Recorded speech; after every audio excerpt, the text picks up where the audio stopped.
भैरव नगर नाम का एक छोटा सा गांव था जो शहर से करीब 20 किलोमीटर दूर जंगलों और पहाड़ियों के बीच बसा था। वहां के लोग साधारण और शांत जीवन जीते थे। लेकिन उस गांव के बीचों बीच एक ऐसी जगह थी जहां कभी कोई नहीं जाता था। पुराना सरकारी स्कूल, जिसे लोग खामोश स्कूल के नाम से जानते थे। कभी वहां बच्चों की हंसी गूंजती थी, प्रार्थना की आवाजें आती थीं। लेकिन अब वो इमारत खंडर बन चुकी थी।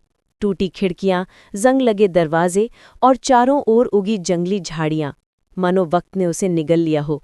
गांव वाले कहते थे कि 20 साल पहले वहां एक भयानक हादसा हुआ था। बारिश और बिजली के तूफान की रात में पूरी इमारत में आग लग गई थी। बच्चे और उनकी टीचर सुमित्रा मैडम अंदर ही फंस गए थे और कोई भी बाहर नहीं निकल पाया था। अगले दिन जब लोग मलबा हटाने पहुंचे तो उन्हें किसी का भी शव नहीं मिला, बस जली हुई कॉपियां और पिघले हुए खिलौने मिले। उस दिन के बाद से किसी ने वहां कदम नहीं रखा, क्योंकि रात होते ही वहां बच्चों की चीखें, हंसी और क्लासरूम से आती घंटी की आवाजें सुनाई देती थीं। गांव के बुजुर्गों ने उस जगह को अपशकुनी घोषित कर दिया था। कई साल बाद शहर से एक युवा रिपोर्टर अरुण उस गांव में आया। उसे इस खामोश स्कूल पर एक कहानी लिखनी थी। अरुण को भूत प्रेतों पर यकीन नहीं था, वो तर्क और विज्ञान में विश्वास रखता था। उसने गांव वालों की बातों को अंधविश्वास कहकर हंस दिया और तय किया कि वो रात में खुद स्कूल जाएगा और सच्चाई पता करेगा। शाम को उसने अपना कैमरा, टॉर्च और नोटबुक लेकर स्कूल की ओर कदम बढ़ाए। रास्ते में हवा में अजीब सन्नाटा था। कुत्ते भौंकना बंद कर चुके थे और आसमान पर बादल मंडरा रहे थे। स्कूल का गेट जंग लगा हुआ था। उसने जैसे ही उसे धक्का दिया, एक तेज चरमराहट की आवाज आई, जैसे कोई लंबे समय से सोई आत्मा जाग उठी हो। अंदर घुसते ही उसे सड़ांध और धूल की गंध आई। दीवारों पर पपड़ी उतर चुकी थी और हर कमरे में टूटी कुर्सियां व जली हुई किताबें पड़ी थीं। उसने कैमरा ऑन किया और बोलना शुरू किया, यह है भैरव नगर का पुराना स्कूल, जहां कथित तौर पर आत्माएं भटकती हैं। तभी कैमरे की स्क्रीन झिलमिलाई और अपने आप बंद हो गई। उसने हंसकर कहा, शायद बैटरी लो होगी। उसने आगे कदम बढ़ाया, टॉर्च से रोशनी डाली। तभी उसे ब्लैकबोर्ड पर कुछ लिखा दिखाई दिया। आज फिर आग लगी है, बच्चों को बचाओ। ये शब्द चौक से नहीं, बल्कि किसी लाल चीज से लिखे हुए थे, जैसे खून हो। उसने डरते हुए उंगली से छुआ तो वो ताज़ा था। उसके शरीर में सिहरन दौड़ गई। तभी पीछे से किसी बच्चे की हंसी गूंजी, धीमी और खोखली। वो पलटा पर वहां कोई नहीं था, सिर्फ हवा में झूलता हुआ टूटा पंखा। उसने सोचा शायद भ्रम है, लेकिन तभी उसने फर्श पर छोटे छोटे पैरों के निशान देखे जो आगे वाले कमरे की ओर जा रहे थे। अरुण के कदम अपने आप उन निशानों के पीछे बढ़ गए। अगला कमरा कभी क्लास 3 हुआ करता था, अब वहां सब बिखरा पड़ा था। लेकिन दीवार पर एक बड़ी तस्वीर टंगी थी, बच्चों के साथ एक मुस्कुराती टीचर की। नीचे लिखा था, सुमित्रा मैडम, हमारे भविष्य की ज्योति। उस तस्वीर पर लाल क्रॉस बना था, जैसे किसी ने गुस्से में काट दिया हो। तभी टॉर्च की रोशनी मंद पड़ने लगी और तापमान अचानक गिर गया। अरुण की सांसें ठंडी हो गईं। उसके पीछे किसी के कदमों की आवाज आई।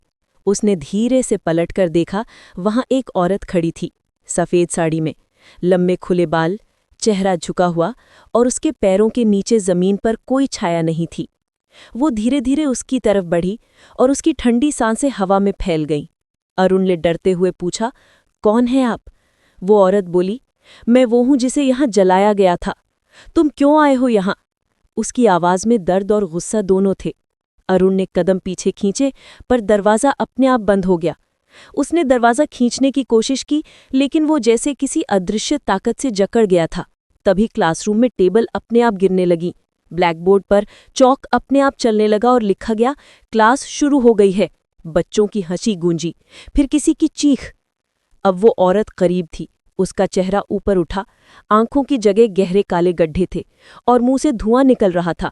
अरुण ने टॉर्च फेंकी, पर वो बुझ गई। अब चारों ओर सिर्फ अंधेरा और फुसफुसाहटें थीं। मैडम, हमें बचाओ! और फिर सब सन्नाटा। अरुण की चीख गांव तक सुनाई दी। लोग दौड़े, लेकिन जब तक वो पहुंचे, स्कूल फिर से बंद था। अंदर कोई नहीं था, सिर्फ अरुण का कैमरा टूटा पड़ा था और ब्लैकबोर्ड पर लिखा था, एक और छात्र शामिल हो गया। अगले दिन गांव के चौकीदार ने बताया कि रात में स्कूल के भीतर लाइटें जल रही थीं और प्रार्थना की आवाजें आ रही थीं, जैसे कोई क्लास चल रही हो। अरुण कभी वापस नहीं आया। उसकी रिपोर्टिंग टीम ने जब फुटेज देखी तो उसमें अरुण आखिरी बार कमरे में जाता दिखा और फिर कैमरे में धुंधला चेहरा उभरता है, वही सुमित्रा मैडम का, जो धीरे से कहती हैं, अब ये स्कूल फिर से खुल गया है। उसके बाद स्क्रीन ब्लैंक हो जाती है। गांव वालों ने अगले दिन स्कूल को मिटाने के लिए बुलडोजर मंगवाया, पर मशीन जैसे ही गेट पर पहुंची उसका इंजन अपने आप बंद हो गया और ड्राइवर बेहोश होकर गिर पड़ा। तब से किसी ने वहां जाने की हिम्मत नहीं की।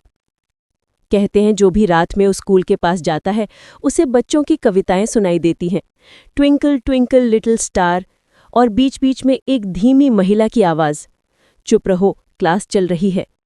समय के साथ लोग उस जगह को भूल गए, पर बरसात की रातों में अब भी वहां से धुएं के बादल उठते हैं और बिजली के चमक में टूटी इमारत के खिड़कियों में बच्चों के साए दिखाई देते हैं। कुछ लोगों का दावा है कि उन्होंने अरुण को भी वहां खिड़की के पास खड़े देखा, ब्लैकबोर्ड पर लिखते हुए, खामोश स्कूल में आपका स्वागत है।